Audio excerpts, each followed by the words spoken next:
এই রাক্ষসী পায়রা নদীর কোল ঘেঁষেই আমার গ্রাম। আর এখানে রক্ষা করার জন্য একটা বেড়িবাঁধ আছে। স্থানীয় ভাষায় আমরা অবদা বলে থাকি। এই বাঁধ শুধু মাটিরই তৈরি, পাথর কিংবা ইটের কিছুই নেই। এটা না থাকলে আমাদের ঘর, ফসলের ক্ষেত, স্কুল সবকিছুই পানিতে ভেসে যেত। পাকিস্তান আমলের কথা। তখনকার শাসক আইয়ুব সরকার এই এলাকায় বেড়িবাঁধ নির্মাণ করেন, কারণ সাগরও তো বেশি দূরে নয়।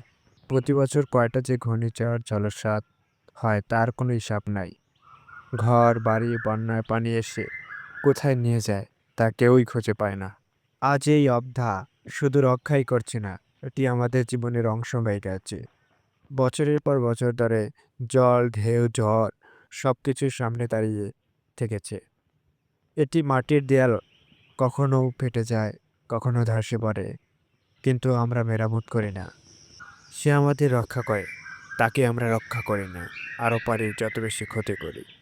দিন শেষে এটাই বলতে পারি, এটা শুধু বাদ নয়, এটা আমাদের অস্তিত্বের পাহারাদার।